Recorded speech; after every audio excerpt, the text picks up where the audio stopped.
اگر کوئی شخص بدعت مکفرہ کرے تو اس کے پیچھے نماز ہو جائے گی؟ جی اگر کوئی کفر والی کر رہا ہے لیکن وہ کفر کی ڈیفینیشن پھر ایگریڈ اپان ہونی چاہیے. خلاصہ یہ کہ کسی دوسرے مسلک کے پیچھے نماز پڑھنا، دیکھو مسلک کوئی بھی ہو، اگر توحید پرست ہے، کافر نہیں ہے تو نماز ہو جائے گی، لیکن اگر کافر ہے تو نماز نہیں ہوگی. اب کافر کسے کہتے ہیں؟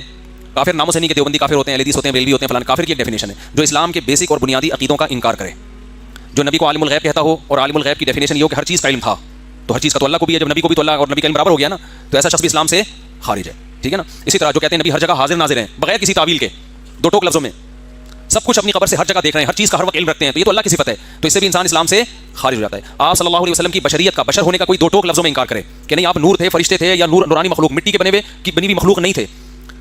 انسان جو ہے نا لوازمات، جو گوشت پوشت کا ہوتا ہے نا انسان، تو اگر کوئی آپ کے بشر ہونے کا انکار کرے بغیر کسی تعویل کے، یعنی کوئی گھماتا نہیں ہے. بعض لوگ کہتے ہیں آپ بشر نہیں تھے، لیکن جب ان سے پوچھو تو بات گھماتے ہیں کہ وہ اس لحاظ سے بشر تھے مگر اس لحاظ سے نہیں تھے، تو وہ پھر گھماتے ہیں بات کو.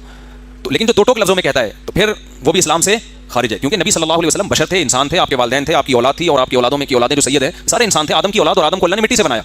تو یہ جو بیسک چیزیں ہیں، یا مشکل کشا سمجھنا، اور مشکل کشا کا جب معنی پوچھو تو یہ کہنا کہ اللہ نے آپ کو اختیارات دے دیے، آپ جب چاہیں جس کی بگڑی بنا سکتے ہیں، اللہ نے آپ کو سارے اختیارات دے دیے ہیں، تو یہ بھی کفر ہے. سمجھتے ہو؟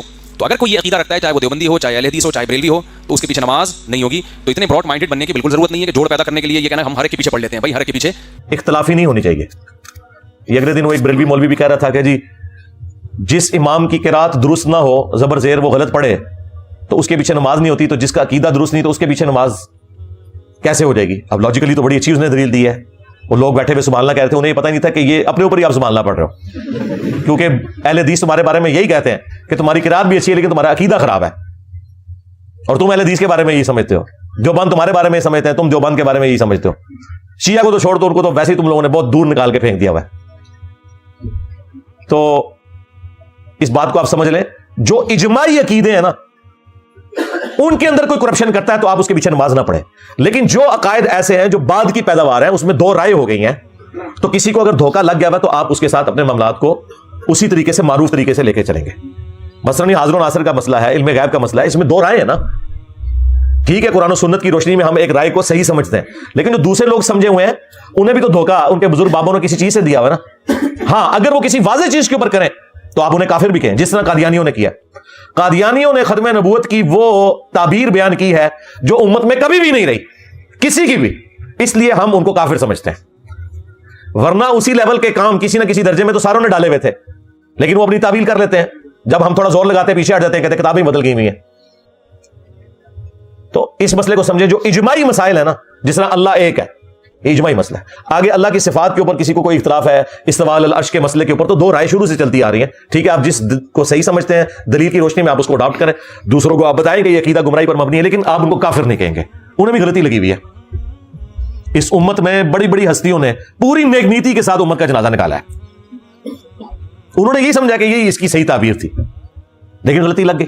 تو اس لیے یہ معاملہ بالکل ڈیفرنٹ ہے. جو قرات کی غلطی ہوتی ہے نا، جان بوجھ کے کوئی سورۃ الفاتحہ کی زبر زیر غلط پڑتا ہے، تو اب یہ غلطی سب کے نزدیک غلطی ہے، اس لیے کہا جاتا ہے کہ نماز نہیں ہوگی، آپ کسی قرآن جاننے والے کو آگے کریں. لیکن جو باقی غلطیاں ہیں عقائد کی، ان کے اندر دو رائے پائی جاتی ہے. سمجھ رہے ہیں نا میری بات؟ ہاں، یہ مسئلہ بھی میں نے آپ کا حل کر دیا. یہ اکثر لوگ پوچھتے تھے زبر زیر غلط پڑھ دے تو نماز نہیں ہوتی، عقیدے غلط ہوئے تھے. انجینئر صاحب کہتے ہیں جی شرک بھی کرتا ہوتا ہے. اور بھائی یہ جو شرک کی ڈیفینیشن ہم سمجھ رہے ہیں نا قرآن و سنت کی روشنی میں، وہ اس چیز کو شرک مان ہی نہیں رہے. ہم نے ان کو سمجھانا ہے. اگر ہم ان کو کافر کہیں گے تو پھر آپ سمجھا بیٹھے، یہ طریقہ نہیں ہوگا. اور یہ بات بھی حقیقت ہے کہ جنہوں نے توحید کا کام کیا ہے انہوں نے بھی پھر توحید سمجھاتے سمجھاتے پھر توہین بھی کر دی، اس کا بھی پھر نقصان ہوا. اب دیکھیں اسماعیل دہلوی نے اتنی زبردست کتاب لکھی تقویۃ الایمان، لیکن بعض جگہ اس نے ایسے عجیب و غریب جملے لکھ دیے ہیں، انبیاء یا اولیاء چمار سے زیادہ ذلیل ہے نعوذ باللہ اللہ کے سامنے. اب یہ بات اس کو صحیح طریقے سے یوں کیا جا سکتا تھا کہ اللہ کے مقابلے پر کوئی جن، کوئی فرشتہ، کوئی پیغمبر، کوئی بڑے سے بڑا انسان، کوئی شے نہیں ہے اللہ کے مقابلے پر. بالکل ٹھیک بات تھی، لیکن اس نے کہا چمار سے زیادہ ذلیل، یعنی وہ جو چوڑا چمار جس کو یعنی صفائی کرنے والا جو ہے نا، اس سے بھی زیادہ انبیاء یہ تو نہیں ہے نا. انبیاء کرام کا جو مرتبہ ہے وہ تو مخلوقات میں سب سے اعلیٰ ہے. تو وہ الفاظ کے چناؤ سے، تھوڑے سے چناؤ سے کتنا فرق. اب میں نے تو اس سے بھی بھاری جملہ بول دیا، لیکن میں نے اسے جسٹیفائی کیا قرآن و سنت کی روشنی میں. لیکن انہوں نے توہین میں جملہ بولا، وہ قرآن و سنت میں فٹ نہیں بیٹھتا تھا.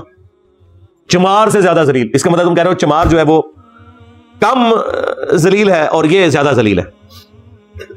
اب یہ اس طرح کے جب جملے استعمال کریں گے پھر وہ بات غلط ہو جائے گی.